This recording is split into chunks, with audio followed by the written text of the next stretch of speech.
on this episode of Rebel Spirit Radio. I think that the trend that we've seen, particularly in the queer community, right, is the uptake of witchcraft Mm. as a container for all of the wants and desires and needs of the community in regards to spirituality. Mm. This is why we see so many like kids on TikTok redefining it for what their needs are, All right. right? And I think that that has been true ever for the past 60, 70, 80 years when it comes to the New Age, for example. It's a container for anything that is needing to be kind of taken up by people. Right. The problem with that, though, of course, is coming back to qualifiers, is that, whenever we get into a situation like that, especially in the community, the human tendency to want to define and categorize and create community with particular rules or expectations or those social bonds, right? Start to then define what are we doing?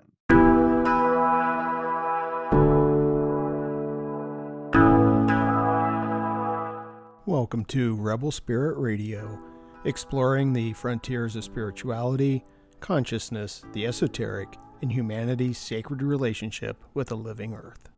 I'm your host, Nick Mather, and in this episode, I welcome back author, therapist, and folklorist Benjamin Stimpson. In a wide-ranging conversation, Benjamin explores the evolving definitions of paganism, the syncretic nature of folk religion, the importance of reconnecting to nature, masculine spirituality, the intersection of pop culture, fandom, and religious experience, and the impact of reclaiming terms like witch and queer for the LGBTQ community. Also, please be sure to like and subscribe to this podcast on whatever platform you use to listen to or view podcasts. Your support is truly appreciated. Ben Stimpson is an integrative therapist, spiritual director, award-winning author, podcaster, and independent scholar of folklore and history.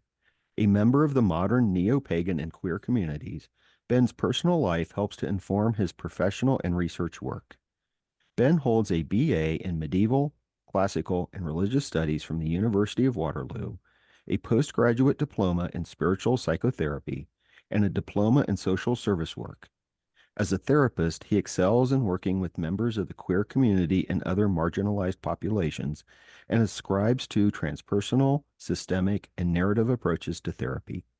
He is the host of Essence Podcast, a weekly show interviewing fellow authors and practitioners in the field of alternative spirituality and therapy. His debut title, Ancestral Whispers, A Guide to Developing Ancestral Veneration Practices, was released by Llewellyn Worldwide and won the 2024 Gold Medal at the Coalition of Visionary Resources Awards. His second title, Wise Ones, Legends of Witches, Magicians, and Cunning Folk of England and Wales, is set to debut June 2025 through Cross Crow Books. Ben, welcome back to Rebel Spirit Radio. Hello, thank you for having me. That's pretty impressive. Every time I hear that, I'm like, what? That's me? Yeah. Who is that? Yeah, well, it has been pretty impressive. We're friends on Facebook now, and I've been following this, and it's been quite lovely to see all the awards that you've been getting and the nominations and everything, and I'm quite happy for you. And I think it's well deserved. I think it's well deserved. I really, I remember Ancestral Whispers and have recommended it to some people too who are interested in developing a relationship with the ancestors. So It seems like such a long time ago that I wrote yeah, that now. And yeah. now that I'm in that weird kind of, it's come out 6 months later or 8 months later, well, 10 months later, I'm in that weird kind of middle zone between the next one coming back out next year, this one coming out last year. So I'm kind of in that weird space. It feels very strange that I wrote a book on ancestor work. It's Yeah. out there and it's very strange. Yeah. Yeah. So it sounds like you're in a bit of a liminal stage or place. Yeah. Mhm. Yeah. Well, that's where magic happens. So Very much so. Very much so. So speaking of magic, this is going to be a little bit of a different podcast. You and I discussed this earlier, at least a little bit of a different podcast for what I normally do here on Rebel Spirit Radio, where I am typically interviewing people about their books. And I interviewed you a while back about Ancestral Whispers. This one's going to be a little bit freeform, a little bit more conversational, but I do have some questions. And the place I wanted to begin, I think, is something that I have been thinking about quite a while now, and that is with paganism Hmm. and neo-paganism as well. And it may be the philosopher in me that always wants to begin with definitions. But I am very curious as to what is meant by paganism or even the neo-paganism. I think a lot of people make the assumption that all pagans are Wiccans or witches. And, in our Venn diagram, no, that's not the case. And let's just begin there. I don't want to keep rambling on, but let's begin there with paganism and neo-paganism. It's a difficult one because the definition of it has shifted, Mm, and it's shifted over the past 100 years.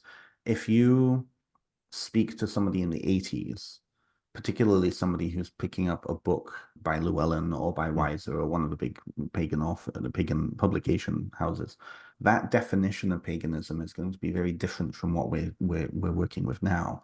You can still hear that definition often in the background, and it's a very old kind of Christocentric definition, which is that anything that isn't Christianity or nominally Islam or Judaism is pagan.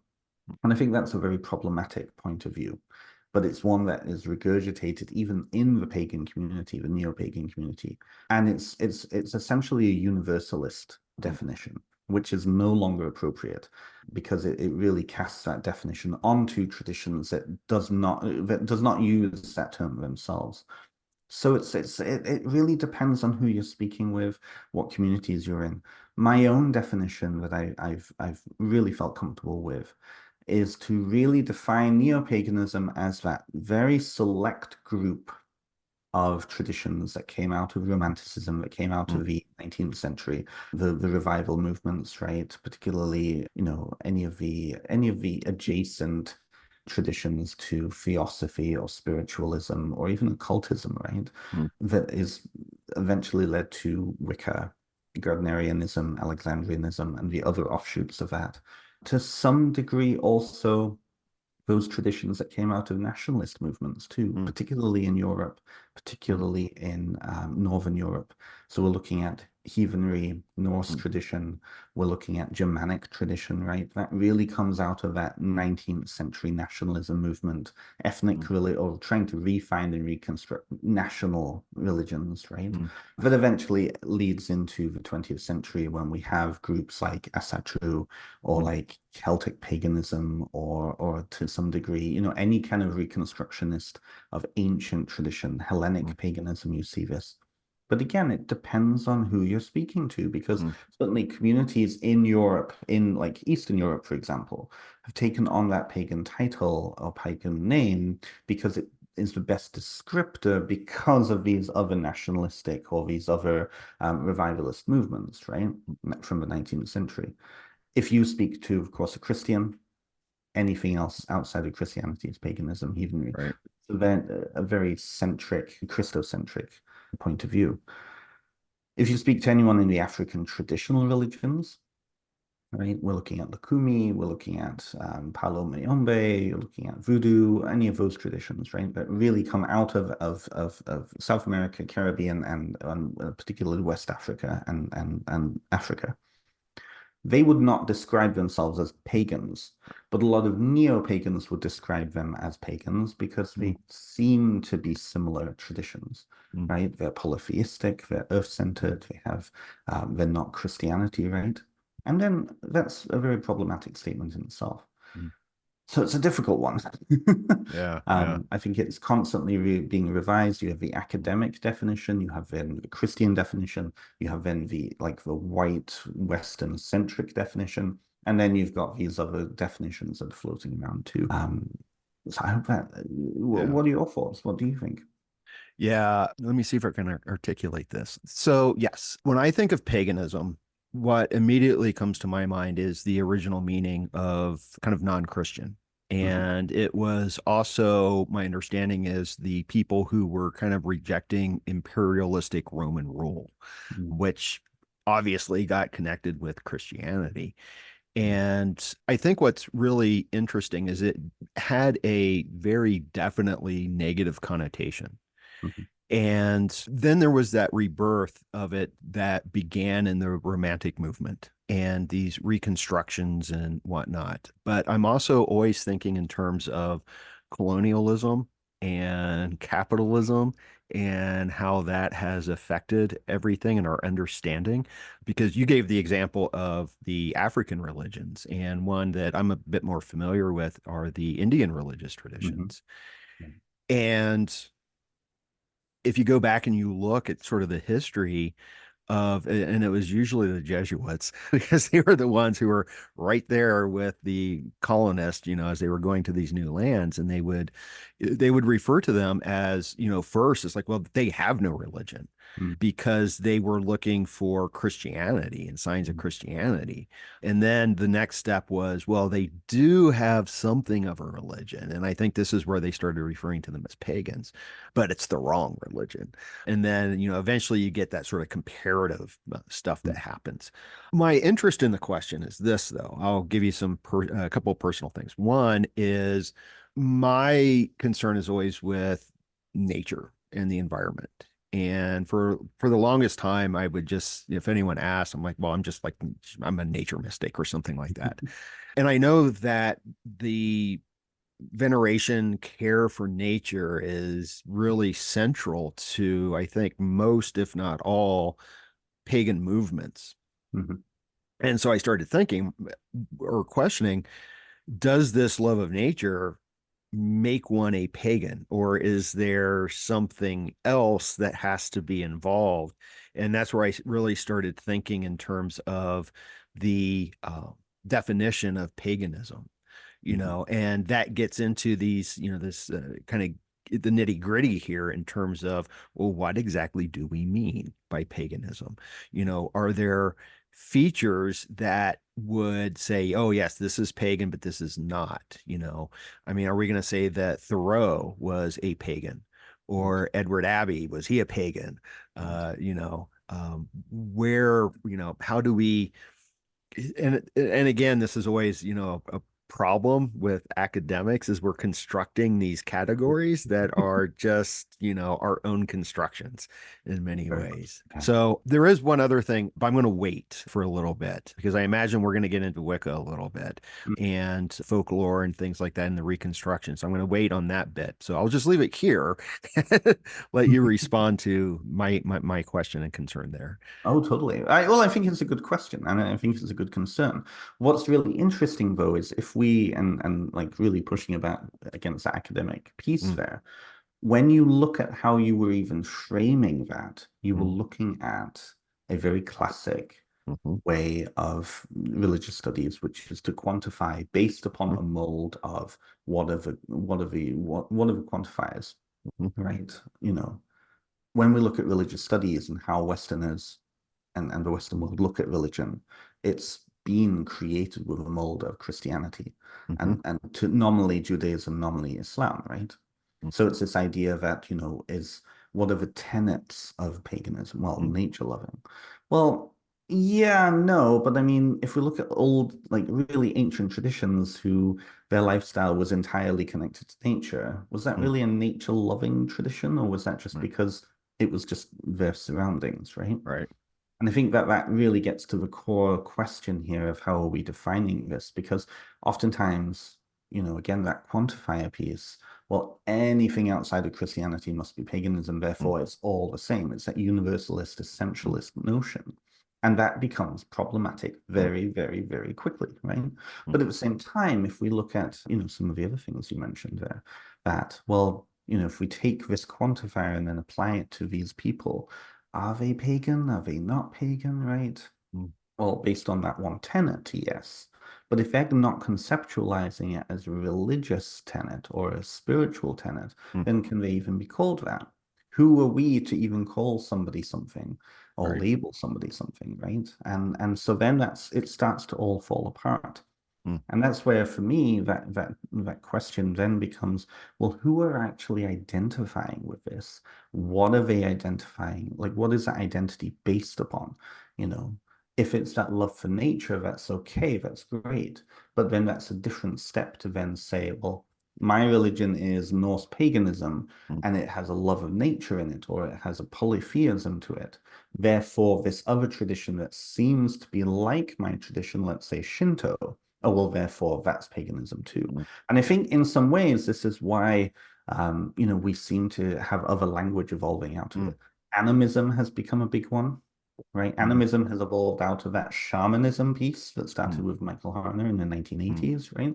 People were identifying as shamans until they realized, or hopefully realized, how problematic that was. Yeah. And so then the animism now label has come out.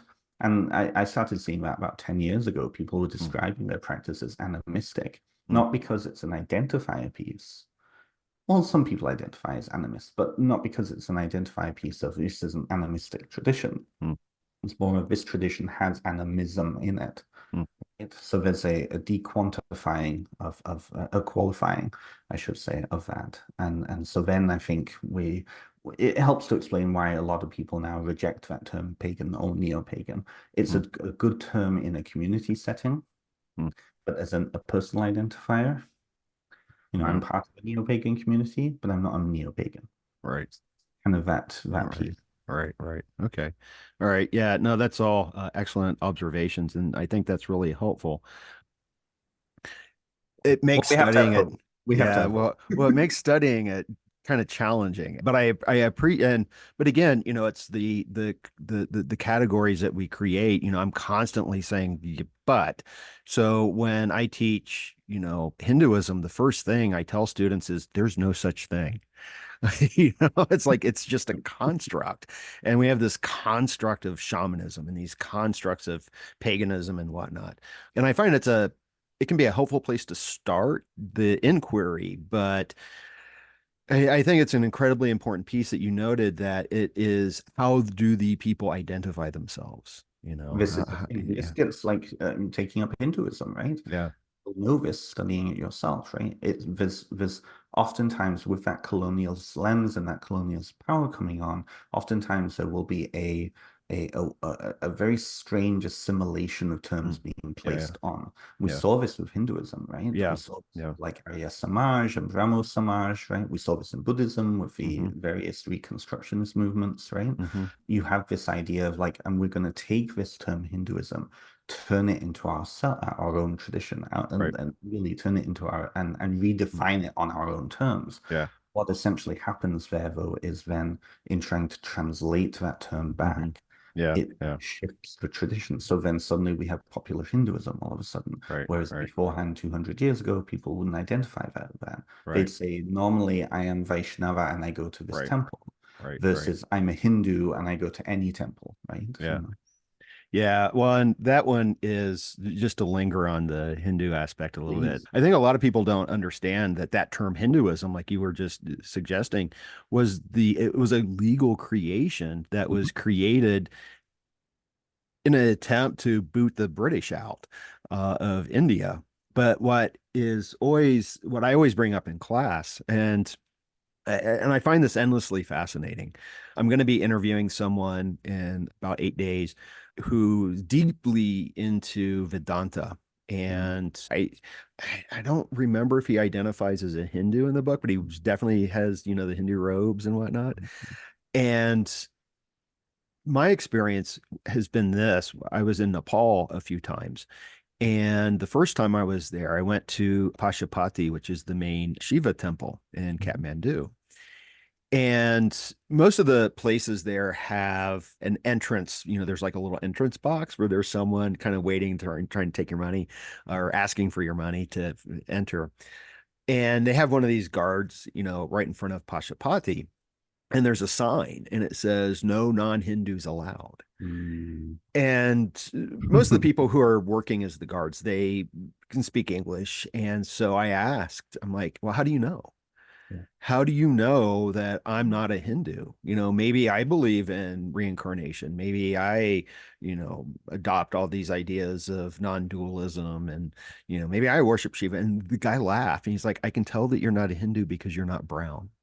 Yeah, right. And there's a ethnic component to it. Mhm. And so whenever I see someone who's identifying as Hindu, I'm like, but are you really? You know? Um, No, I mean, friends of mine, brown friends of mine, say the same thing. Like a few months ago, I was looking for somebody in Ontario who could do Jyotish for me. mm, And I asked a friend, and I mean, his background is kind of mixed. He's Sindhi, so he's kind of all mm, over the place. He's got Muslim and Hindu and Sikh in his background. And he said, well, don't go to a white person, go to a brown mm, person. I want to go mm. for the real. Right, tradition." right. I'm like, oh, I see.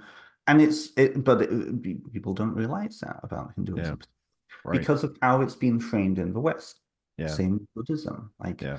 Anagarika Dhammapada and his group who translated and brought a lot of the Theravada texts over, presented it as philosophy, not Mm, as religion. yeah.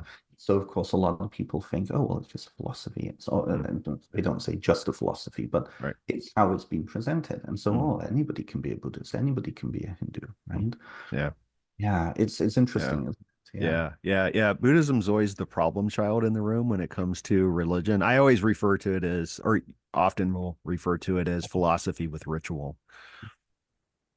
you Yeah. know. But this is the thing, philosophy with ritual that also has gods, that Yeah, isn't God, right. right? And Yeah. then when you go to Kathmandu, right, same Mm, thing. You've got people going to Pashupati, then you've got people going to the main Mahabodhi temple, right? hmm. And for them, this is where it comes down to identity. They're Yeah, right, both.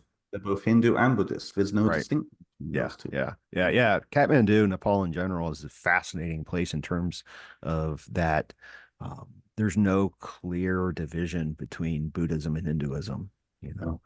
And in Um, truth, there's no clear division in most of the old school right, tradition. right. Friend of mine who is, and I hope I'm okay to say this, but a friend of mine who's a Babalao. He is an initiated, he's crowned, he's initiated into Ifa, and he's a white guy Mm, from the States. And he went to Kathmandu and he went up to Kailash. He went up to Kailash, mm, managed to get into Kailash before the Chinese were able to, mm, shut the border a few years ago.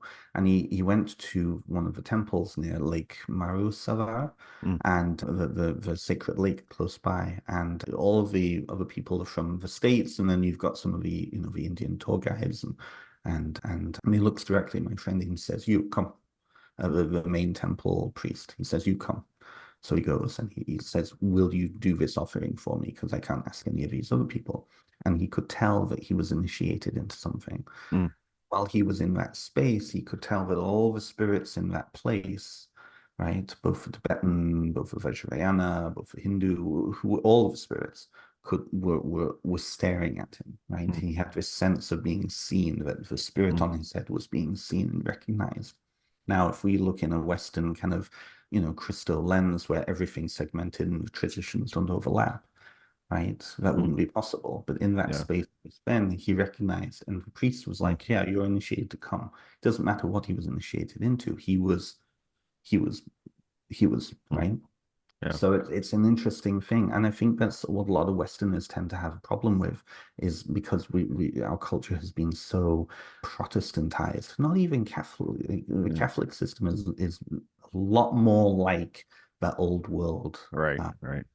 point of view. It's really the Protestant point of view that gets in the way, that separates out, that creates categories, right? Yeah. Yeah, the Protestants. That's yeah, I always say that the Protestant Reformation really played out in the United States in the colonies here. This is the great Protestant experiment, and my ancestors were some of the earliest ones, and there's a lot of ancestral work on that, I'll tell you. Yeah, Cotton Mather, right? We were talking Yeah. about this, Yeah. weren't we? Yeah. Yeah. Yeah. I recently had an interview with Alice. Oh my gosh. Alice Markham. I want to say Taylor, but I may be slaughtering her last name. If I am, I apologize, Alice. But her book was phenomenal. The Once and Future Witch Hunt. And she was a descendant of one of the Salem witches that was hanged. And Cotton Mather obviously shows up in the story. And it was a wonderful conversation. It's a remarkable book, too. Mm, Um, but yeah, it's like the history, the stories, and we talked about that in one of hers, and I know you have this interest in the stories that we tell in the narratives. mm. And her approach is that Salem is a story about stories. Ah, Yeah, Yeah. yeah, yeah, Yeah. yeah. Yeah. But anyway, the Salem witches were not witches. Um, but I do want to get into witchcraft a little bit here. But I'm wondering if there anything else that we need to discuss about paganism.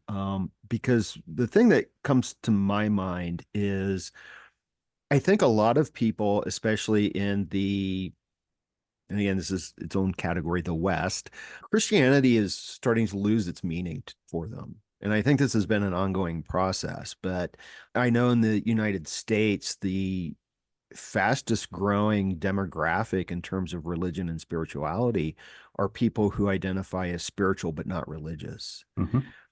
And I think that there's this sense of that people still want a spirituality, Hmm. but they recognize that I'll just say the Abrahamic traditions don't necessarily provide that. And so they're looking for something else. And it seems to me that that's why we're seeing paganism, to use that term, becoming a little bit more popular. Yeah. I agree. I definitely agree. I think that the trend that we've seen, particularly in the queer community, right, Mm, is the uptake of witchcraft mm, as a container for all of the wants and desires and needs of the community in regards to spirituality. mm, This is why we see so many like kids on TikTok redefining it for what mm. their needs are, All right. right? And I think that that has been true ever for the past 60, 70, 80 years when it Mm, comes to the New Age, for example. It's a container for anything that is needing to be kind of taken up by people.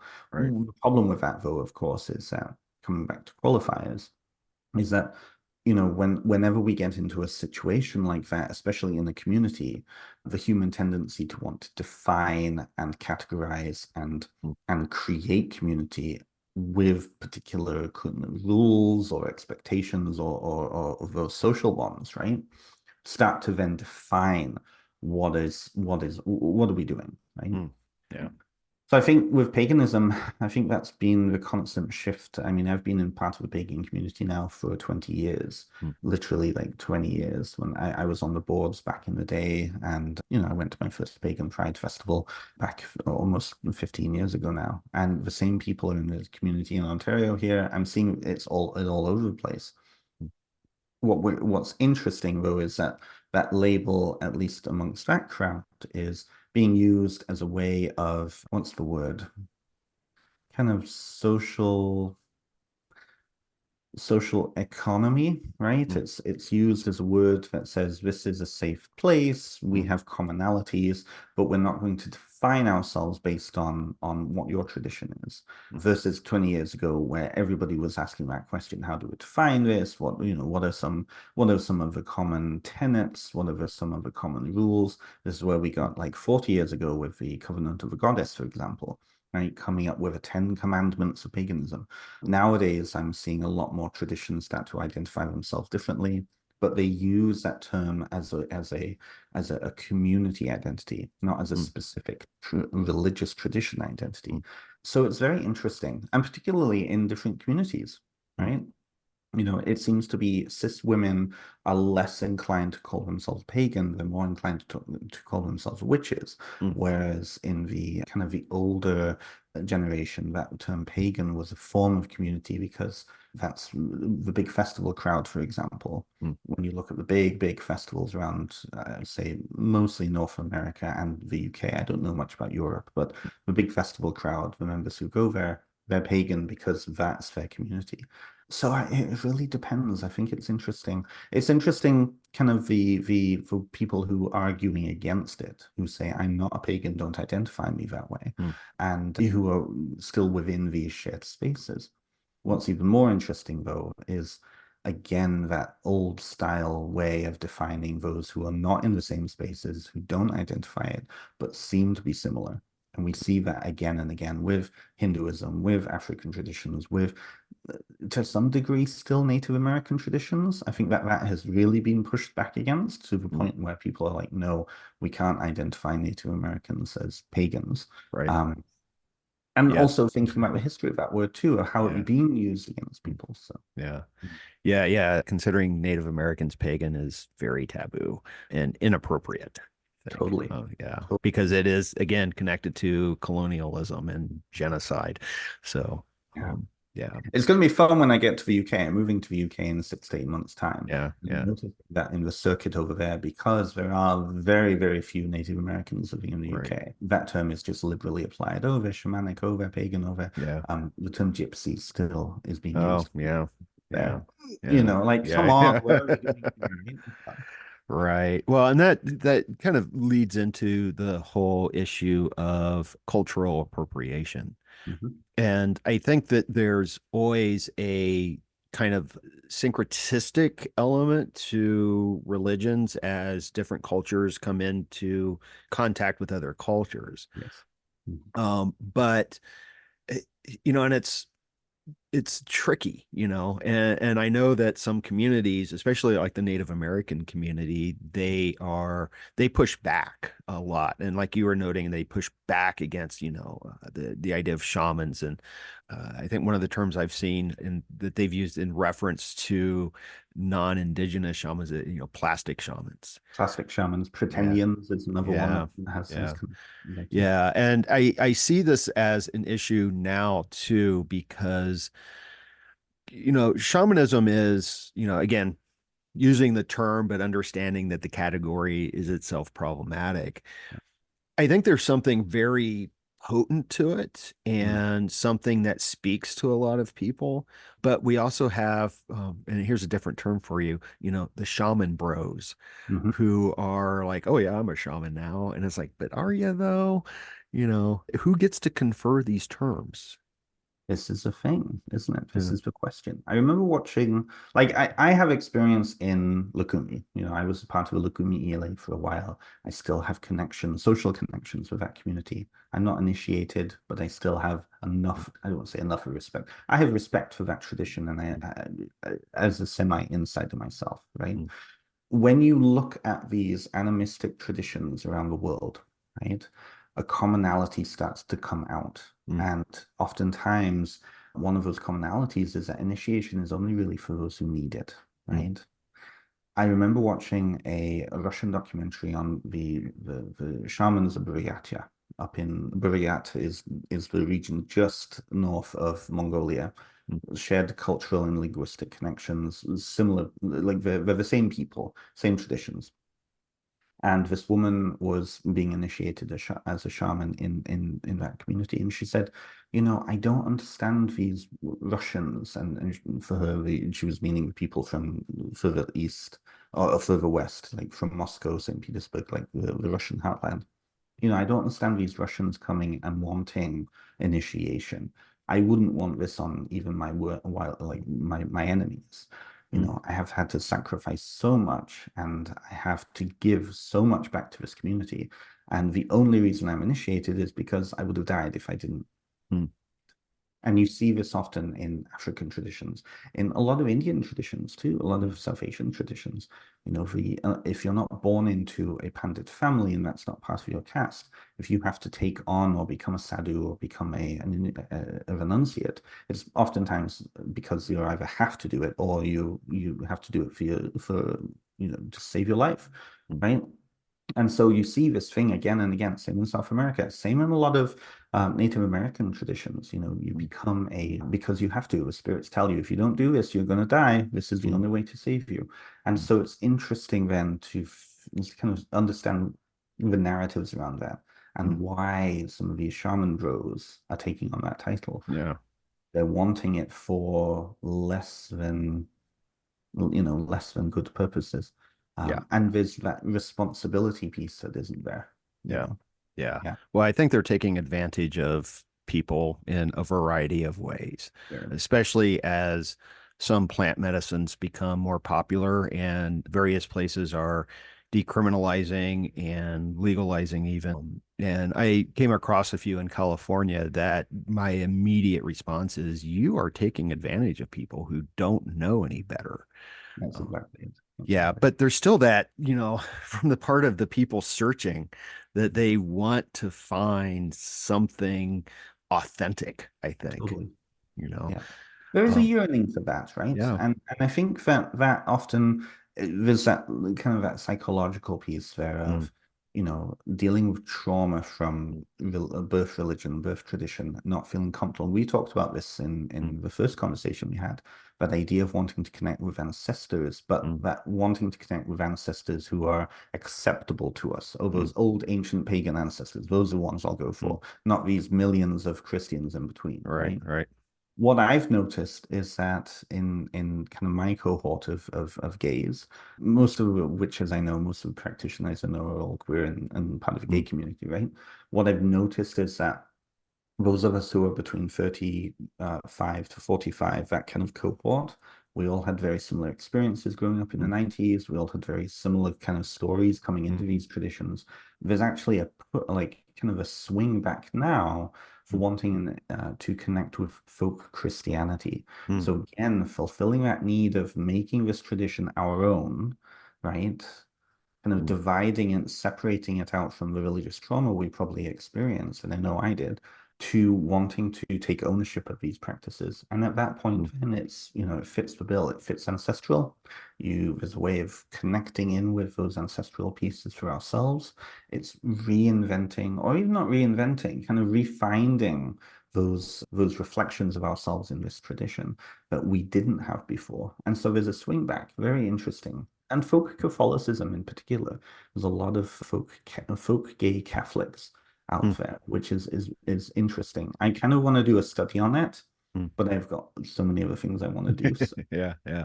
Well, can you say, because this is I understand what you're talking about, I think, but for anyone who's listening who now is like, well, wait a minute, what do you mean by folk Christianity or folk Catholicism? How do you describe that?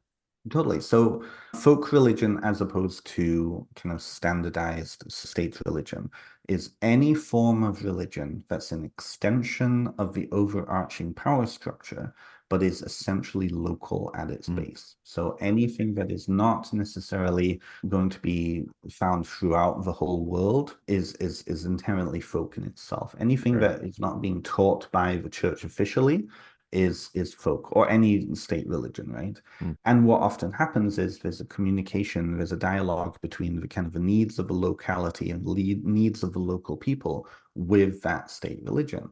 If that voice becomes big enough, then it starts to become what we would call in religious studies a cult. The mm, cult starts to go outside, it transforms itself, and it becomes much bigger. A very good example of this would be, for example, in medieval Catholicism or even recent Catholicism, right? A local folk saint being given or canonized by the state religion, mm, and then suddenly that cult becomes bigger. Padre Pio is a really mm, good example of that, right? So Padre Pio was very centralized in Italy, mm, wasn't really known outside of Italy very well, and then suddenly he was canonized, or his cult became bigger. Suddenly you have Padre Pio followers all over the place. So folk religion is inherently about kind of syncretism. That's where you mm, often find syncretism happens. mm, It's about making that state kind of sanctioned official religion acceptable to the locality. And then, of course, when you look at kind of a whole region, you have a continuum of these practices. This community does this one way. The next community does it slightly differently. This community does it slightly differently. Until then, when you do a whole broad look at it, you've got a whole variety of different local traditions, mm, placing that kind of overarching tradition locally. And that, in my opinion and my expertise, I would say that that is a much more natural form of religion, because mm, when you look at ancient religions, that's how most of them operated. If you look mm, at ancient Hellenic Greek tradition, for example, every other town was the birthplace of Zeus, or the mm. birthplace of this deity, or the birthplace Right. or the site of this, Yeah. because that was located Mm, close to where the people were. The people were grounding this tradition in the landscape. Look at Buddhism, right? mm, You look at the sacred texts of Theravada, right? The Jatakas. Oftentimes, in each of the different Theravada countries, those stories are told locally. mm, It isn't well, Buddha was in India, thousands of miles away, and that's where he was located. No, the stories are happening in this woods, and this temple was connected to it, and so forth. Every single region is taking ownership of that tradition, and that's essentially folk religion. Okay. Yeah, that makes a lot of sense. And kind of going back to India, I think the same thing happens there where you have the local divinities that somehow then it's like, oh, well, yes, but that's Vishnu. And then you start to see then this idea of coalescing. Yeah. There's a lot of politics in that. Yeah. How it's working, like how folk religion works on a kind of global scale now, Mm, particularly transnational or even trans-region, is that it's that refinding. So people online who are connecting with folk Catholicism, they're mm, practicing things that wouldn't be taught in the official religion. They're finding those things and developing those resources and rituals for themselves and then sharing it. So then right. it's kind of that it's still within the digital space. Mm. There are those spaces that we go to then practice these things. Even if we're doing it physically thousands of miles away, there's still that local flavor to it, right? Yeah, yeah. Well, and it seems to me, and I may be wrong here, but it seems to me that when we talk about like a folk Christianity, that is definitely going to be more associated with Catholicism than Mhm. Protestantism. Yeah, And I would guess that the reason for that is because the Protestant emphasis on the text. You that's always have to go exactly to the exactly text, and if there were like a folk Protestantism, I think we'd start hanging witches again. it. Well, and you hit the nail on the head, right? It's that emphasis on the Yeah. text. And of course, Right. what is the text? It's mobile. It can be removed from place to place to Right. place versus folk religion, which Yeah. is often embedded in landscape, Yeah. right? You have to go to this temple, you have to go to this shrine. Mm. This is the Mm. hill that this particular mythological, story took place on. It's very different to transplant that to other places. Mm. And so oftentimes with folk Catholicism, the Mm. stories get landed in those places. The Virgin of Mexico, for example, Mm. right? Virgin of Guadalupe is a Mm. very good example of that. The Virgin Mary is mobile, but she gets landed in all of these places, syncretized with all of these places. You don't see that in Protestantism, Right. right? Yeah. Yeah. And that the thing that came to mind also as you were speaking is I was trying to think of I don't think, or I'm not aware of any kind of Protestant pilgrimage because, No. yeah, because pilgrimage seems to be part of that folk tradition. Yeah. Yeah. I mean, and it comes from that. I mean, this is where the capitalism piece comes in, Yeah. right? Yeah. So pilgrimage evolved to fit a spiritual need, but it was also very much a mercantile process too, Yeah. right? Yeah. The great centers of pilgrimage in Hmm. Europe were also places that supported markets and also Hmm. had a whole trade around it. The cult of the Hmm. saints is entirely mercantile. But Yeah. of course, what do you do with that? You have variety. You have 7 or 8 different, skull caps of Saint Mm. Jerome or something like Right. that, right? Right. And people don't care if there's multiple stories because they're only going to one place. This is the one place that they're going Mm. to. And so then that is the real, skull cap of Saint Jerome the relic, Right. versus with capitalism, which essentially is monopolies, Mm. right? So there's no way variety can work in a Right. capitalist, late stage capitalist system. In the same way Yeah. that Protestantism, there is only one Bible, Right. our Bible. It doesn't Right. matter all these other versions, right? Mm. Yeah. Yeah, and that's something that is, I think, often forgotten with the spread of religions and traditions is that, you kind of need good roads for people to travel on, and those roads are going to be built by someone, and those someones are going to be people who have money.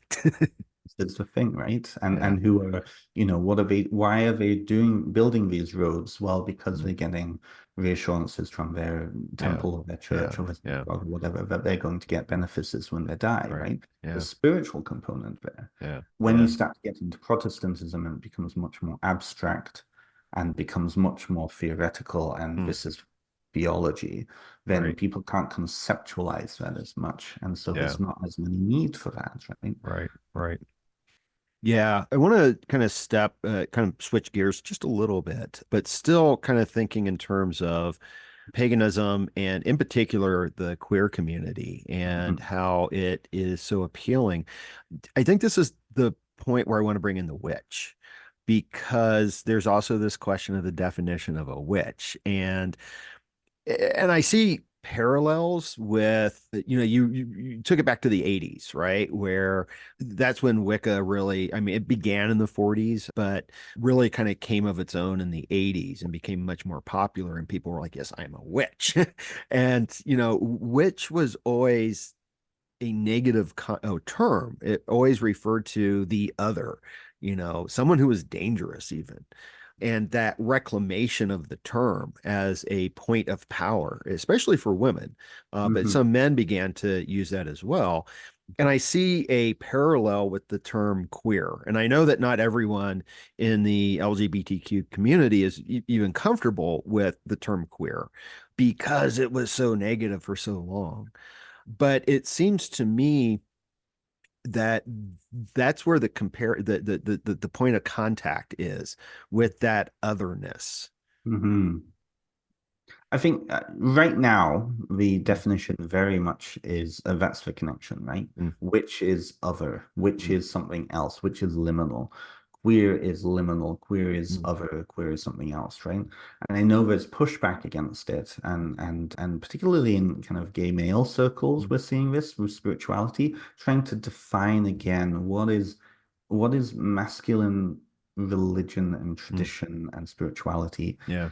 and its connection with homosexuality, very particularly, as opposed to queer, which is a lot more subsumed, a lot Hmm. more different, a lot more liminal, a lot more shifting, a lot more Right. definable based on what people want it to be defined by, right? Right.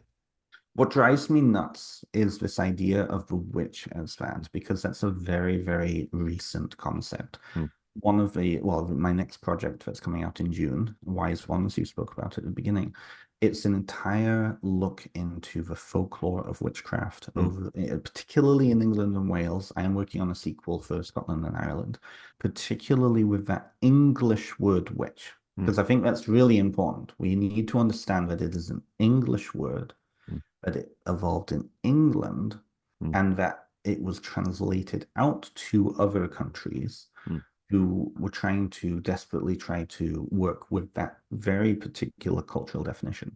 So, of course, when, I think privilege is, as an English speaker, we take for granted these words, that they're just words, that they mhm, don't come from a very particular cultural background. But if we look at the span of the past 500 years, the English word witch has mostly been terms used against malefic mm, individuals, mm. right? There was no sense of this being a beneficial piece. There was also no sense of this being a pagan word, Right. right? And when you look at and I think in ways, this is why I really wanted to write this book, is because the folklore of witch is so much bigger than the witch trial records. Mm, And oftentimes people only look at the witch trial records. They really do predominate in the discussion. But we have this huge other body of folklore that speaks to and describes this word witch. Something that I found really interesting, particularly being from Wales myself, was in how that word witch was translated into Welsh. mm, And people often are very confused as to why there were hundreds of witch trials in England and only 40 in the whole span of the history of Wales in Wales. And it's because the whole definition of magic and that relationship of what constitutes magic and who a magical practitioner is different in Wales. mm, There is no term witch in Wales. mm, That term English word witch was brought in and kind of Welshified, particularly for use by the trials that took place. And the reality of that is that it's based on malefica versus beneficent mm, magic, right? There's no sense of an empowered woman. There's no sense of kind of a gender piece, right? mm. Because oftentimes there were quite many, many, many men who were hung and killed, not burned, because in Right. England, burning was not used for witches. It Right. was you were hung, right? Mm, And that's another kind of that fake kind of lore of mm, witchcraft that kind of gets perpetuated. There were a lot of men who were called witches, and mm, they would find based on what they were doing or perceived to be doing versus who they were, mm. right? So that idea of malefica. In England, it's very interesting. You see a lot more of that defined definition based on, again, what they were doing, but what they were doing was pacting with the devil Mm, versus then, say, a white witch or a mm, white magician who was working with kind of, the light and working with the within the sphere of God and that mm, celestial piece, right? You see a lot more language around the idea of magician, of conjurer, cunning folk, mm, wise people, mm, right? So a wise woman and a witch, she could witch, but she was also not a witch, mm. right? So it's Okay. really interesting definitions there. Yeah, right, We right. really see the reclamation of the even redefinition of witch in the 20th century. And that was particularly because of Wicca. And Mm, there he is. And right. Doreen Valiente, it's not Yeah, virtue. yeah, Very different person, Doreen Virtue from yeah. Doreen. But redefining that word witch for themselves, meaning it as countercultural, Mm, other, and then of course in the 80s, and right. feminism particularly retaking it as a word that could be used as a container for all the things that they needed, in the same way that neo-pagan and pagan has, right? Right. Right. Mhm. Yeah. So I think at this point I will share my other kind of personal aspect here. And I think it's relevant to what you were just saying, and it will hopefully lead us a little bit further. When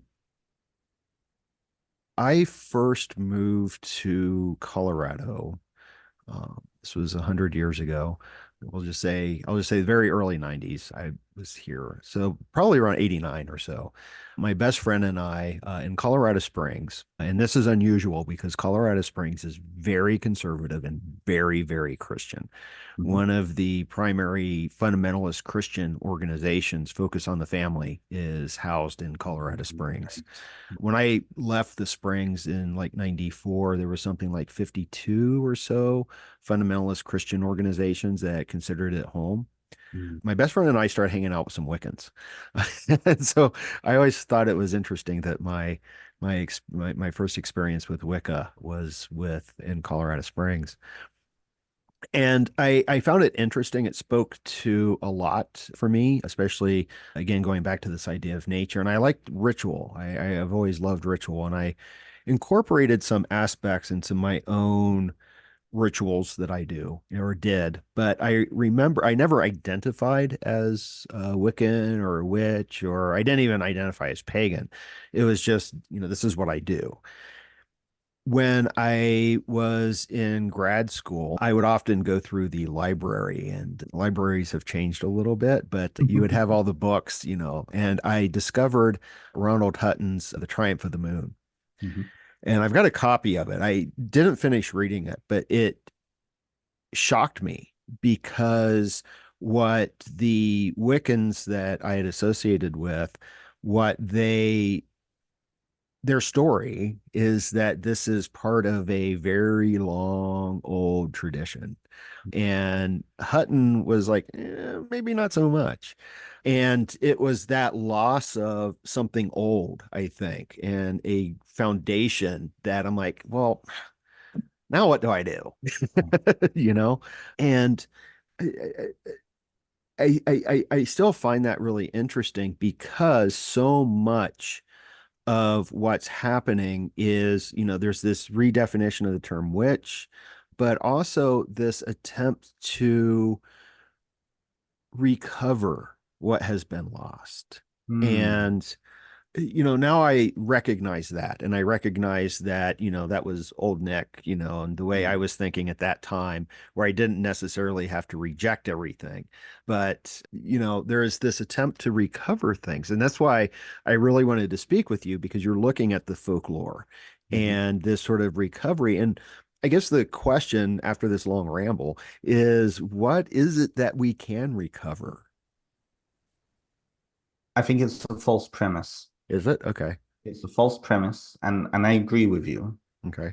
It's a good question, but where I'm at in my life Mm, is that there's this sense that we need to recover something, mm, that there is okay. something there to recover. Yeah. Right. This is the thing, right? Okay. Because essentially what it comes back to is we're then kind of creating ideas of what needs Mm, to be recovered. yeah. more often than not, it doesn't actually bear truth, right? It Okay. doesn't actually bear resemblance to reality. Mm, And what we're doing in that is we have that lens up of mm, what we're looking for, and oftentimes we're not seeing what is actually there in front of us, mm, right? This is particularly true of the cunning folk, for mm, example. This is why so few people really know much about this tradition that mm, was around for 300, 400 years in every town in Europe. mm, And it's still with us even now, right? In the New World, in the Caribbean, in South America, right? The faith healers, mm, the wart doctors, the conjurmen, right? The wise people, right? Many of them are still practicing the charmers. Many of them are still practicing in the New World. The Old World, that tradition died out because of industrialization. But because they don't look like what we think we want to recover, oftentimes we just get mm, ignored. They're different. They're suspect. They're not quite what we think we're looking for, right? mm, So this idea of recovering also ties into a very embedded Western cultural mm. trope, which is that the older something is, the more Yeah, authentic it is. right. That's a very medieval way of looking at things, Hmm. right? The reason that we don't open up Galen's work when it Mm, comes to medicine anymore is because it doesn't work. It's mm, based on it's not medical science. But for many, many, many centuries, Galen's work was the medical text because it was the oldest mm, and thus the most true. So it's a very Christian way of looking at mm, things. So when neo-pagans are saying, I'm trying to recover something, and they don't quite know what they're trying to recover, but there's this sense of authenticity that they're looking mm, for. It's because, it's like the first generation after Noah's flood, mm, right? Completely trying to rebuild everything from scratch, even though all of the traditions that we're looking for already exist mm, in Christianity, right? And I'm not saying we need to go out and become Christians. I'm not saying that mm, at all. But this is where that question of folk religion comes mm, in and being incredibly syncretic.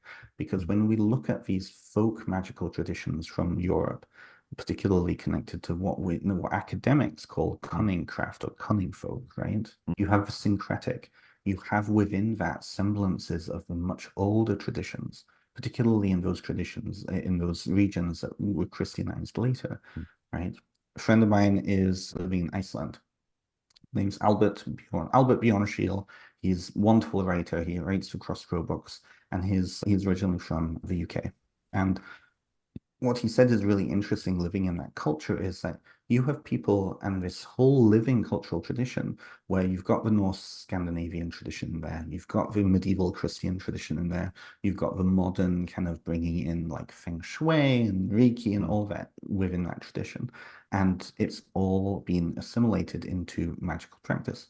The same thing is true in Appalachia, mm, in the South, in all of like the older parts of the older Western parts of North America, right? You still have these traditions being used and are still within the folk culture, right? But mm, because from a neo-pagan perspective, they look suspect because they mm, include Christianity, they include these traditions that existed just a few hundred years before.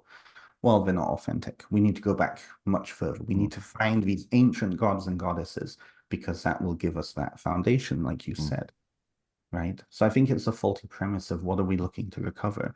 Well, mm, what a lot of people are looking to recover is a fantasy. mm. Yeah. Well, and I Yeah. think that in the States in particular, I mean, there is regional, like you just Mhm. mentioned Appalachia. But what do you do if you don't have a connection to Appalachia and you're like, I want to have something that is, what were my people doing before Christianity came and kind of, got rid of them. And so you see a lot of folks looking at like, the Celtic traditions. And granted, Mhm. there is a Celtic Christianity. There is. But what do people do when they're like, where do I go? What do I do? How do I find what is meaningful to me? But this is the thing. Then it becomes the Mm, question of, well, why is it meaningful for you? mm, Right? particularly with Celtic. I see Mm. this all the time, having like being born in Wales, right? Right. And living most of my life in Canada. I go to Celtic festivals over here in North America. I see people wearing kilts. I see Mm. people listening to Celtic music. I hear people go on and on and on and on about their clans and blah, blah, Yeah. blah, blah, right? Blah, blah, blah, blah. Yeah. It's all noise. It's all noise because what that is a fantasy version of what they think Mm. Mm. Celtic tradition is. If you Mm. go over to the actual Celtic, lands, England, Scotland, Ireland, Wales, right? Because I'm including England in there because there's still a Mm. lot of Celtic, like Mm. old Celtic traditions in there, right? It bears no resemblance Mm. because all of what they are thinking is Celtic tradition is actually stuff that's really only about 200 to 300 years Right. old, Right. right? You know, and I piss people off when they say this, but it's like, we don't know anything about the ancient Druids, Right. right? Now, I'm a part of Obod, I'm part of a Druid tradition who are very, very clear that what they're doing is they're coming out of that Romanticist movement and that Mm. they're a living modern tradition now. Mm. They're looking at how are we taking these older stories that really are from the medieval period written down by Christian monks, how are we taking that information and applying it now without this, idea that we're reconstructing ancient Celtic Mm. practice, Yeah. right? I have other friends who are in ADF, which is a reconstructionist Celtic tradition. And what do they essentially do? And one of my criticisms of their practice is that they are essentially creating a Jurassic Park situation where they Mm. are filling in gaps of their knowledge with, comparable traditions from other Indo-European traditions in order to reconstruct what they think that ancient Right. tradition is. But because the lineage is dead, there's no direct lineage from now to those ancient people 2,000 years ago. Mm. At least that's the idea. There is, Mm. right? There's 2,000 years of cultural evolution. There's 2,000 years of syncretism. There's 2,000 years of different influences.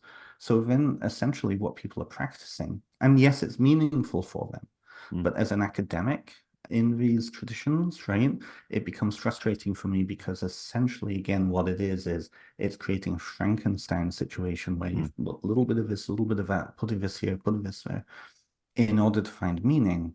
And it just becomes a mess, Mm. right? So then you get people going over to Scotland, Ireland, Wales, right? Having very meaningful thoughts, feelings, and connection to that place. And where do they go? They go to the ancient ruins Mm. like Stonehenge, but we have no idea what it was actually used for, Right. inventing all sorts and projecting all sorts of things. So then it becomes more about, and we talked about this with the ancestors, becomes more about what we are looking for, our needs and what Mm. we want, versus anything to do with actual history. Mm. Sorry, I went Mm. on a ramble there. Oh, no, no, that's okay. No, it's all important, and I love these conversations because I think that they're incredibly valuable. Um, because But it, they're not popular. They're not popular, yeah. Well, right? but I mean, the study of religion and spirituality is messy. Mhm. It's just by nature, it's just messy. But that's kind of what makes it exciting, I think, at the It same is. time. It is. Um, Because I think we need to give up this semblance of constantly trying to yeah, recreate and right. refined and just live in the moment. Because if we Yeah, live in the moment, then we allow ourselves to have relationships in the moment now yeah, yeah. and to define those relationships on Mm, our own yeah, lens. yeah. This is why I love syncretic traditions like Mm, hoodoo or Southern conjure mm, or, cunning craft, right? Because mm, it's essentially syncretic. It is more like all of these other syncretic traditions in South America, in Africa, in India, or South Asia, in China, in the rest of Asia, right? mm, It's bringing in elements that work for the locality, right. rejecting those that don't, and Mm, that's okay. But it's yeah. about building relationships, Hmm. right? Yeah. Yeah. Yeah. Yeah, for sure. Yeah. And I think that there is one of my inspirations in terms of the academic study of religion is Jeffrey Kripal out of Rice University. And I'm going to be teaching a course this fall it's a religion class, and it's like a world religion class, but it's not a survey. And I have a little bit of freedom in what I'm going to do. And so I've been like mulling over, what books do I want to use, things like that, what the approach is. It's at a Jesuit university, so I have to include Jesuit spirituality in there. And they're like, and the Gospel of Luke. And I'm like, well, I don't know why Luke necessarily, but okay, fine. But you had to do like a couple of non-Western traditions. So I'm going to focus on the Indian tradition Makes sense. and also because everyone does Buddhism. Yeah. And while I love Buddhism and consider myself a little bit of a Buddhist, it's just covered all the time. The chair of the department has recommended braiding sweetgrass, so looking at an indigenous tradition. And I was toying with using Starhawk and specifically her book, The Earth Path. But it hit me the other night what I really want to do. And I have to send the email to the chair to make sure he'll let me. And this connects back to Jeffrey Kripal and some of what you were saying earlier. I want to use Diana Pasulka's American Cosmic, because she's looking at UFOs and technology as a new religion kind of forming. And I'm like, that's what I want to do. That's what I want That to would get be students to fabulous. look at. And I think it would be more interesting with them, but I think it would get them to think a little bit in terms of what do we mean by religion and how does it evolve? What would a new religion look like? Totally. Yeah, Yeah. no, totally. It's a good question, right? Yeah. When I was studying the past 2 years to finish my BA, I managed to sit in on at least one class. I think I did two. It's all a blur. You know what Yeah. academia is Yeah. like. It's all a Oh, yeah. blur. Yeah. Yeah. Yeah. But Doug Cowan, Dr. Doug Cowan, and I don't know if you recognize his name, Mm-mm. but his big thing is in ufologists, and I'll send Oh, you his yeah, book please. some Yeah. information later on, and particularly the study of new emerging religions, right? Mm, So it's fascinating to see the niche. And mm, as I was sitting there, we were going through, I think we were talking about Reveillon movement up in mm. Canada here. Yeah. And he actually had a chance to go when that was happening about 20 years Mm, ago. And he actually went and had a tour around and he met mm, Rael and really interesting conversations. But we were talking about how in the newer generations, that niche of religion is being filled in different ways. And mm, I realized that live action role play has mm. become, and fandom has become a Yeah. new religion in many Right. ways. And it's interesting to then compare fandom with then kind of what Mm, we would think of as traditional religious right. Yeah. practice. Yeah, I wanted to ask you about that actually, Yeah, for sure. because it was in part of your bio, the fandom and geek culture, because you included in therapy work. I do. Yes, I do. Yeah. So yeah, tell me a little bit more about this, your approach to looking at fandom and geek culture. Well, it's interesting. So about 10 years ago, before really all of my life changed forever, I was in a weird place. I'd just come out of university. I dropped out and was going to go back and then Mm, finally did years later. But I started a small vending company and was looking at opportunities. And I'd never been to a LARP before, live action mm, role play. Of course, I knew that they existed, like Vampire the Masquerade and mm, those role-playing kind of games, but not LARP as we know it now, right. right? So there were a couple in Ontario. I thought, well, I've got, applicable stuff. I've got little crystals and jewelry and things like that. So I decided to go to one as a vendor and I was hooked. And live action role play, for those who don't know what it is it's an entirely immersive experience where you become your character in a live action setting for a weekend or for an event and you essentially it's like living D&D, right? Mm, So the same thing that you would be doing as a D&D character sitting around a table, you're actually out in the woods and mm, playing with your weapons, with your costume on, everything. You're living that experience. And what was fascinating for me as I started to talk to the people who were involved with these games, and they were all the same age as me, it was very, very interesting, is that their relationship with their characters transcended that separation, that mm, fourth wall. They were literally becoming their characters. mm, And in many ways, being possessed by their characters. mm, That's an interesting kind of spiritual piece. Now, what was very interesting was that this whole group, and there's a co-relationship here between kind of being interested in witchcraft metaphysics, LARP and fandom, and then kind of identity work and queer identity work mm, particularly. All three zones become an area for self-exploration. and they Mm. work off of each other. So in my therapy practice, a lot of the clients that I work with are queer individuals and various stripes and backgrounds and colors. And a lot of the work that they're interested in is fandom, because those places were safe for them. These were the kids who were being picked on 20, 30 years ago. And so what they were reading fantasy, they were getting involved in anime, they were really connected in with fandom, right? Because it was a safe place. What's interesting is that there's an emerging kind of area that there seems to be spectrum or autism connected to this. Mm. So neurodivergence is also really tied in with this, as particularly around kind of gender exploration, Mm. also tied into this too. So there's this Venn diagram that's kind of formed. And so I often use narrative work. A lot of my work is narrative work with my clients. And what is the difference between narrative work where you're connecting really intimately with a superhero Mm. versus a fictional character versus a spiritual character, right? So it's interesting. And then Mm. when you open it up in that way, there is no distinction between somebody who is really highly inspired by a superhero and then an older individual whose frame of reference is more Mm. religious, being Mm. really inspired by a biblical Mm. individual. Yeah. And the way that these two clients talk about their relationship to these figures Mm. becomes then part of the work. It's Right. really, really interesting. Yeah. So LARP is also interesting because it's immersive. It Mm. takes people out of their comfort zone in the same way that like pilgrimage takes people out of their comfort zone, Mm. right? So there's Right. many overlays, very similarities, different focuses, different structures, different ways of employing it, but very similar niche between kind of the spiritual and the fandom. And in that way, then it becomes very kind of like pseudo-religious in a way because there's an experience.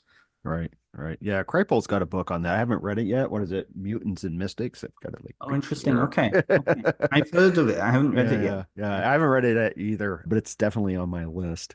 Well, and I love that approach, and I see the connection because sometimes in the geek culture, we can take this back, with there are people who find a profound meaning and religious experience in Star Wars. I mean, the Force is not that far removed from the Tao, but there are I also know that in some elements of chaos magic that you can work with, Mhm. whatever you want, Because they become whatever thought forms. symbols. Yeah. Yeah, it's free form. And so I don't know. I guess I just need to create a Buffy altar or something now. So Well, and to be fair, there are people who are exploring magic in yeah, that way. Pop yeah, culture paganism yeah, is a thing. yeah, Now, there's criticism of that. There's yeah, dangers in that. There's a lot yeah. more need to be discussed about that. Right. What's interesting with folklore, particularly, is Mm. on the surface level, the body of folklore and the stories of folklore can be very similar to the body of Mm. fandom. Right, But right. there's distinction that oftentimes folklore has arisen organically within community. Mm.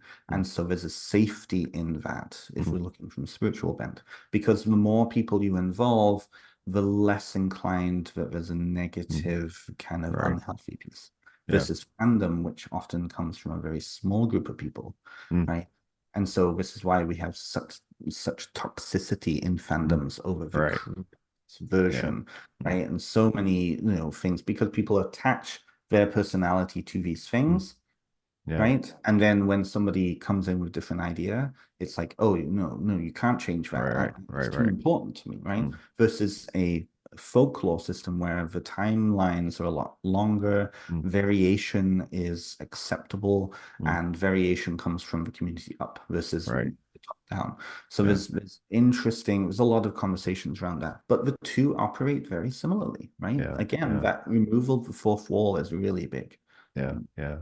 Well, I see the things like, I mentioned Buffy, but there's a mythic element to it. It's archetypal. And that's where Mhm. I see the power in it and I think that's where people find meaning, and be it, Buffy, Vampire Slayer, or X-Files, or Star Trek, what have you, that there is that mythic element. And I see the dangers that you're talking about, but yeah, I definitely see it as being kind of archetypal. Yeah, It's difficult because there are so many moving yeah, pieces. yeah, This yeah, is where, when, like, even in trying to engage in a discussion like that, yeah. we have to really explore this piece and how it relates to this piece that we Right. really need to explore and whatnot, and Yeah, so blah blah. yeah. But it's an interesting thing. It becomes then how people are identifying Right, the right. lenses that they're viewing, right? Mm, You talk to somebody who is, really connected in with Star Wars and the right. idea of the Jedi and the idea of the Force, and you Mm, ask them, is that religious? Well, no, it's not religious, mm. because the lens that they're seeing it through isn't that, right? Yeah, It's yeah. that tiptoeing around, how do they identifying, how are they not? I know in Mm, Australia, there's on the census, there's thousands of Jedi, but mm. of course it was a joke thing for them. But was it a joke thing for them? Right. Yeah. There's a lot to it. Yeah, yeah, yeah. Well, and I think it also is how people understand religion. I think all too often people think of religion as a belief system, Yeah, and religion is not just a belief system. all of it. Yeah. Yeah, yeah, Yeah, it's all of it. yeah, In the yeah. same way that it's like magic, for example, right? And Right. I know this is a common meme online, right? This idea of what is the difference between, going and praying to a dead baby in, all this, that, and all the Hmm. other, versus, magic and Mm. witchcraft, right? It's how people are identifying it, kind of what's gone into that, right? You talk to baseball fans, they have to wear their lucky socks, otherwise their Mhm. team won't win, right? Right, There's right. really cool research, and I really love it in Mm, those folk practices. And it's folk practice, it is mm, folk magic. mhm. But of course, how are people identifying it and seeing it and conceptualizing it? And that in Yeah, itself is a really interesting thing too. yeah. Yeah, and well, and with sport, I loathe football. I have a irrational hatred, and I'm talking American football. Yeah. I have an irrational hatred of it. But when you look at some of and you see this with some of the, European football as well, those fans, they get into this state of ecstasy and lose control of themselves. And it's almost Dionysian in the aspect that they're ready to tear something apart, you know. Yeah, we don't often think about the religious aspect of sport. Yeah, yeah. So Yeah, it's interesting, and even the religious aspect of pop culture too. yeah, yeah. One of my favorite artists, they're called the Singh Twins, Mm, and they're from London in the UK, and their background is Punjabi. mm, And what they did, this was like 20 years ago now, but they took pop culture icons mm, and recast them and redrew them as Hindu and mm, South Asian images, right? So one of my favorites is they took the image of Hush Spice and David Beckham and their baby and recast it as like redrew them as though they were the family of Shiva and Parvati. And people went berserk. How dare yeah, you do this? How dare, all of this? right. Blasphemy, blasphemy.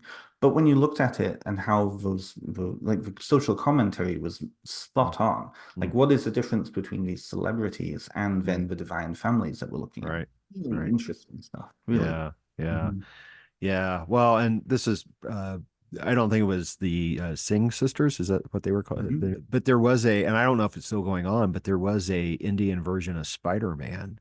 And my understanding is that he got his powers not by being bitten by a radioactive spider, but through yogic practices. It was the siddhis. Right. Yeah, yeah, Yeah, yeah, yeah, yeah. yeah. I love that. It reminds me of an old joke, right? Mm, And we see this cross-culturally all the time. We see this like reinvention stuff. I mm, mean, Harry Potter, there's like right. tons of knockoffs of Harry Potter. But the old joke is this. We know that Shakespeare was actually Indian.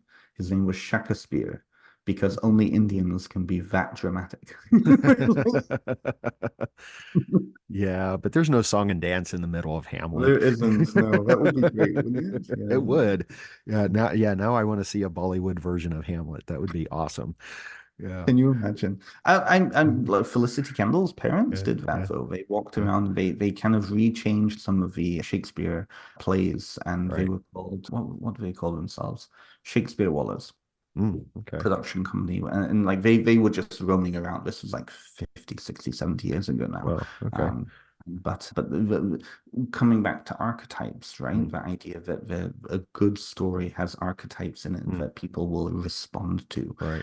regardless of kind of what the cultural context is. Yeah, yeah, for sure. I know that we're going to start running out of time here fairly quickly. We Mm, still have a little bit of time, but I wanted to kind of go back to something that you had mentioned a while ago, and it was in regards to masculine spirituality. mm, And that's another point of interest. A year ago, a little bit over a year ago, there was someone who, Martha Alter Hines, give her the shout out. She had started 2 years ago a online conference called Rebecoming the One.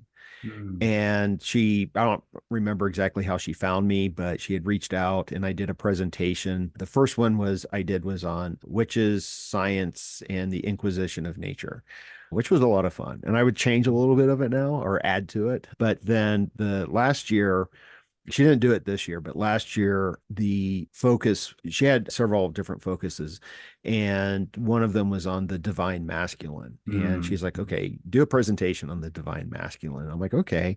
But then I'm like, what in the world is this? How do I approach this? And it started getting me thinking about masculine spirituality and the divine masculine, whatever the heck that is. mm, So you had mentioned masculine spirituality. You didn't use the language of the divine masculine, mm. but I wanted to get some of your insights on this because it's something that we often, especially I think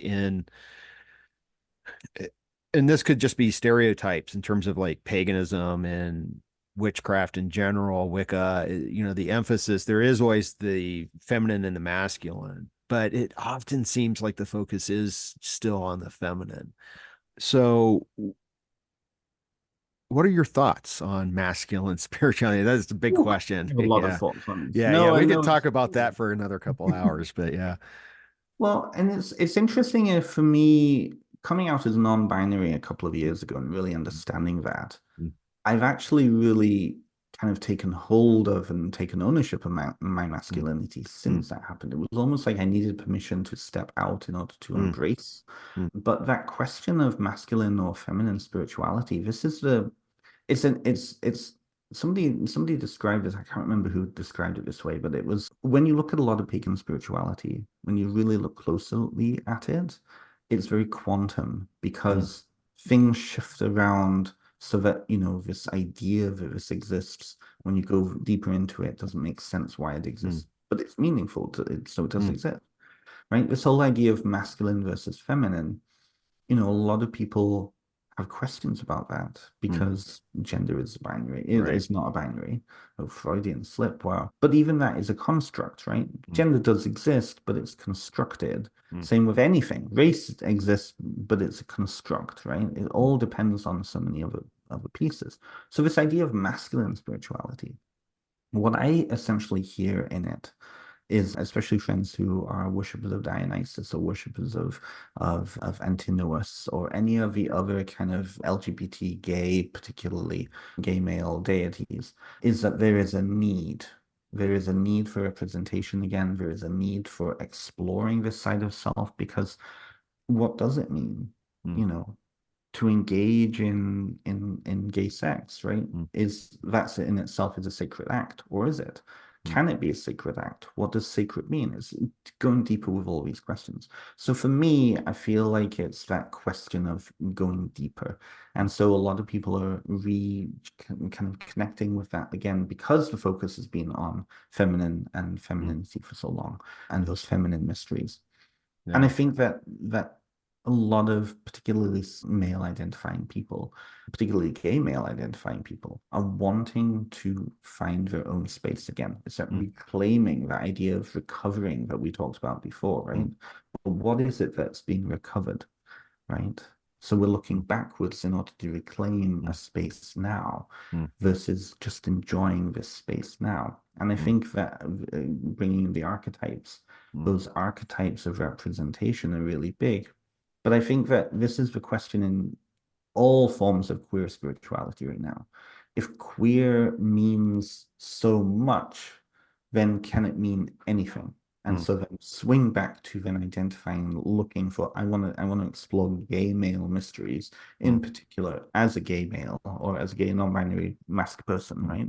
how does that look? What does that look like? What traditions can we build? What community can we build? Right. Mm, In the same way that female and female identified people are mm, exploring that in feminine mysteries.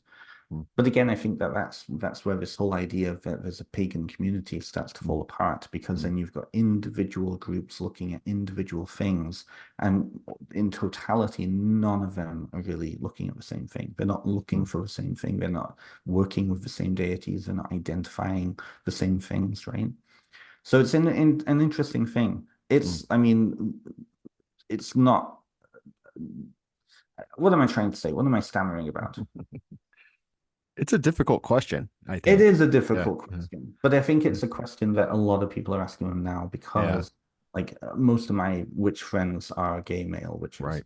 Yeah. I don't really know that many female cis individual Mm, practitioners. I know of them, mm, right? Certainly straight male witches, I know of them. I know a mm, few of them, but the vast majority of people in my cohort, my community, right, yourself included, mm, other people we know, right? But again, it's that lens. mm, We have things in common. We're in mm, the same spaces. We're mm. communicating around the same things with the same culture. So I think what we're really looking at is all these different little communities. Yeah. So I think that is a sense of meaning. It's looking for meaning, and particularly because for so long, over the past 20, 15 years, the focus in the queer community and the LGBTQ community has been on trans and Mm, other identities under that umbrella, that then some people are finding themselves lost. I mm. think that's also part of it too, Yeah. right? Yeah. Yeah, I think we're all lost in a lot of ways, right? Mhm. So many Um, ways. Yeah. yeah. Yeah, it's an interesting question for me because when I was contemplating what I was going to do, I think that my approach was that I don't tend to think in terms of divinity as masculine or feminine. I mean, in my sense, there's divinity and Mhm. there is, I suppose, masculine and feminine aspects to it. Mm. And I really thought about it, and it's still an ongoing thing. And I know that in the probably late 80s, early 90s, there was a movement towards masculine spirituality with like Iron John, Yes. things Yes. like that. Mystical poetic movement. Yes. Yeah. The approach I ended up taking was, and this was, it just was where I was at the time. And I don't even remember how I got there. My presentation, I think, was called The Call of the Daimon, Reclaiming Your Wild Genius. Mm, Because what I wanted to do is I took it back to this idea of the daimon and kind of virtue, because that's kind of like my jam. That's what I was doing my dissertation on. Also, that the daimon was in Latin, the genius, and mm, there's a connection to creativity. right. And that was ultimately where I ended up, was that masculine spirituality is a creative endeavor. Mm, mm, And mhm. that's what we need to, and restore. And it's not, we need to start creating for ourselves again. I think so. I really Yeah. do think so.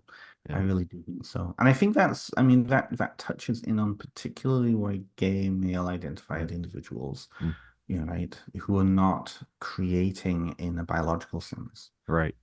are trying to find themselves and re-find themselves, right? Hmm. But I think it's interesting.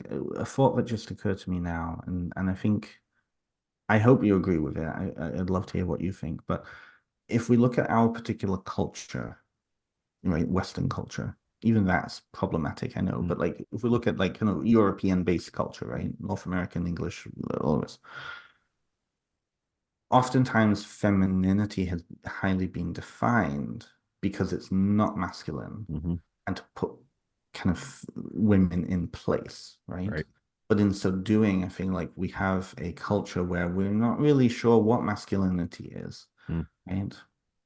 And like on a general sense, because there was no need to define it. It was the base kind of code, and femininity or womanhood was different, and therefore Mm. it needed to be defined. And so I think we're looking at now a crisis when it comes to masculinity, Mm. And part of that crisis is a lot of younger men, particularly, I would say early, like teenagers in the early 20s, something, looking to those really strong examples outside of this culture that they're Mm, seeing as this is what masculinity mm, should be. This is where we get the very toxic ideas mm, of, Andrew Tate mm, or the alt-right. Or to some lesser degree, for example, it's a trend now. A lot of younger Western men are starting to look at people like, Dagestani or Chechnyan MMA fighters as being mm, that is what the peak of masculinity is. mm, And they're starting to then take on or practice Islam because of that. mm. But a very, very specific, very perhaps misogynistic. I'm careful to say that because I don't want to label a whole kind of Right. sect of Islam to be misogynistic. But their version of what they're hoping for and Mm. that strength piece is then going to give them that sense of identity. I think essentially it's about identity, Yeah. right? What you were talking about was that sense of identity, that Hmm. sense of purpose, Right. you know? Yeah. Yeah. Yeah. And I think that it's difficult for me in a sense to respond only in that it's a cultural issue because you're up in Canada and but in the States here we've got this long tradition of what counts as masculine, and there's been this imagery, and it does end up into that toxic characterizations. Don't know what would be a good model of healthy masculine spirituality in the States. Yeah. I think that it can be retrieved, but again, I would actually probably take it into nature and a healthy relationship with nature, not the conquest of nature, not this idea of the frontier, which also gave us this idea of the cowboy. And I think we can see challenges to that notion, all the way back with, Brokeback Mountain and Orville Peck latest, cowboys are often fond of each other. Yeah. But, I think that, and, I know John Mayer is a little bit problematic in what he had to say about Native Americans, but Thoreau perhaps gives us a really good sense of um, living in nature, not conquering nature, but also of a deep and profound spirituality. Very much so. Yeah. Very much so. And so for me, that would be sort of the model. But I don't think that most people, when they think about masculine spirituality, would be like, Henry David Thoreau. No, not right now anyway. Not right now anyways. Yeah. But what concerns me is in how the instability of the world right now Yeah. is creating that need for stability and in Mhm. what forms that is. Yeah. Because the instability is being manifested in nature. Yeah. That need to control is Mm, really, really strong. mm, Something that is often a conversation in therapy circles and in cultural circles right now is kind of what's happening with the next generation coming up mm, and that need for control, that need for power, that need to kind of stoicism is mm, becoming a big piece. mm, And we see this in particularly the gym culture, for example, of teenagers and early 20 somethings. This idea, this connection piece between a very evangelical, controlling form of Christianity and gym culture. So you've got mm, teenage boys who are going and pumping weights and like building their bodies up naturally, right? While also quoting heavily the Bible, very particular mm, passages mm, around control and around tradition and mm, around being kind of in place, right? And surrendering to higher power and authority. And there's a lot of issues around that, especially with that whole Andrew Tate thing, mm, of that, again, that needing to control, that control over nature, because mm, nature is the one that's manifesting in storms and drought and really harsh climatic change, mm, that pushback.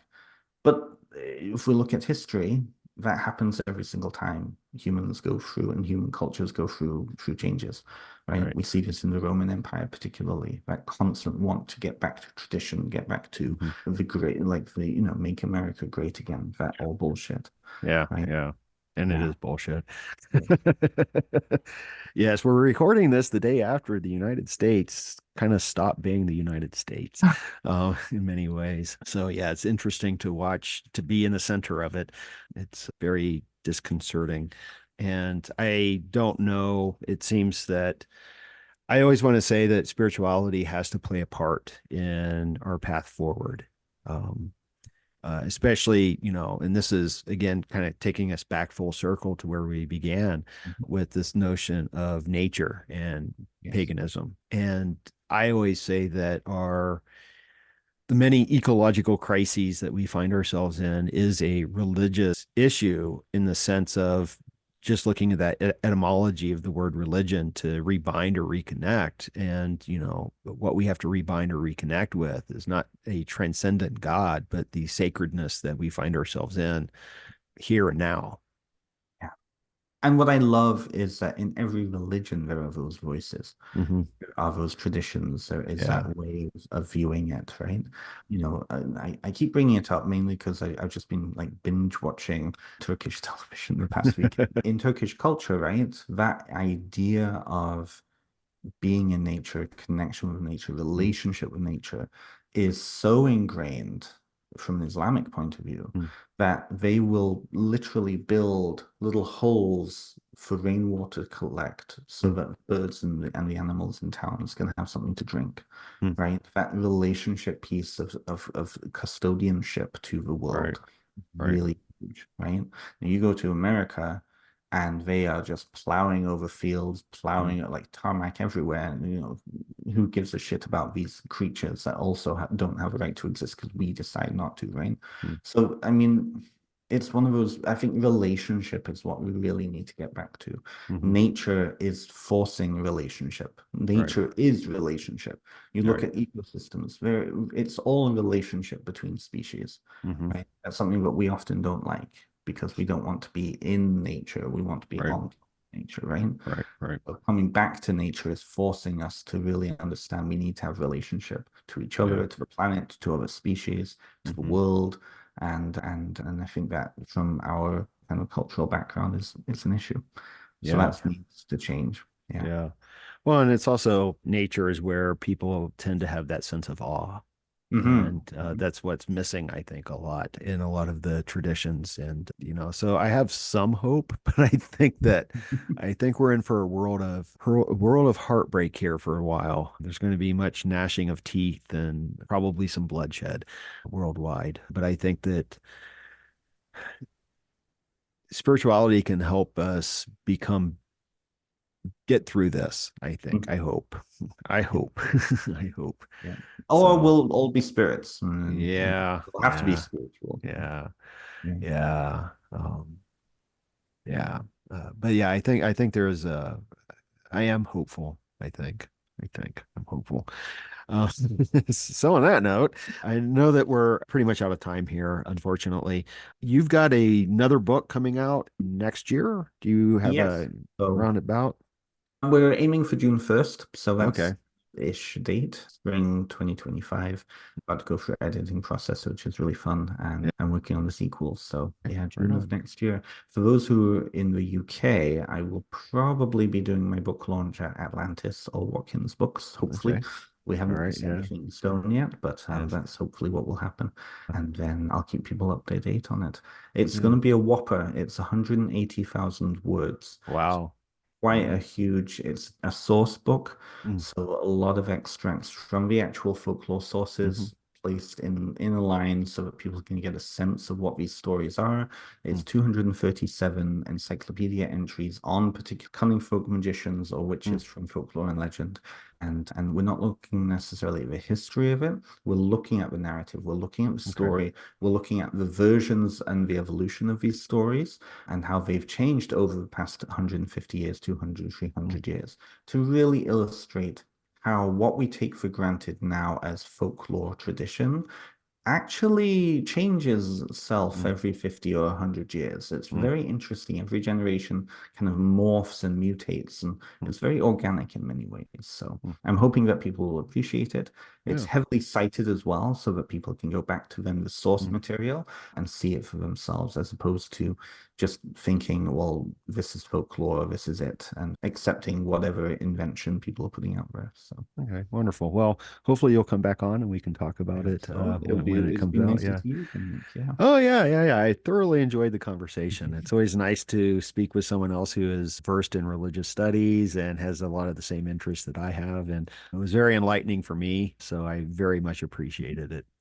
That's high praise for me. I really Yeah, appreciate that. That's really high yeah, praise for me. Thank you. yeah. All right. Well, Ben, thank you, and we will speak again. Thank you. And that's a wrap on episode 151 of Rebel Spirit Radio. Thank you so much for listening or watching if you are part of my YouTube audience. If you would like to support my work here on Rebel Spirit Radio, and please support my work, then consider joining my Patreon, which has several perks for members, including early access to episodes, a book club, ad-free episodes, and trust me, I know how annoying ads can be. There's also a private Facebook group, and you can also gain access to the Rebel Spirit Radio Discord server. I'll be honest, there aren't too many other members at the moment, but I'm hoping that will change and we can create a thriving community of rebel spirits. And of course, please share this episode with friends, family, coworkers, and on social media too. Help me grow my audience. Also, please subscribe to the podcast or follow it on whatever platform you use to listen to or view podcasts. You know the drill. But here's the thing. All of that really does help and is important. Right now, putting together this podcast is a labor of love, and I do love it, but it's very time consuming, especially since I always read my guests' books when they have one, so I can have an engaged and informed conversation with them. Many of my guests have complimented me and told me that they appreciate that I've taken the time to do my research. Not every podcaster does that. I hope you, my faithful audience, appreciates it as well. I'm in the process of making changes to improve the podcast and the YouTube channel as well. I'm planning on hosting more live streams. I'm also working on two separate projects, one on Stan Groff and the other on Ralph Metzner. I'd also like to create some educational videos as well. It's slow going, but your support will help me speed up the process and ensure that I can continue with the podcast and offer much more content than what I provide now. As I always like to say, I'm here in the front range now doing missionary work in regards to religion, spirituality, and ecology, consciousness and psychedelics, and how all of this can help us heal humanity's sacred relationship with the living earth. So if you feel moved by the rebel spirit, and I sure hope that you do, then please, by all means, help me in my efforts to share the good news. I'm Nick Mather, and you've been listening to or watching Rebel Spirit Radio. Until next time, may you be at peace, may you flourish in all possible ways, and may you continue to nurture your rebel spirit.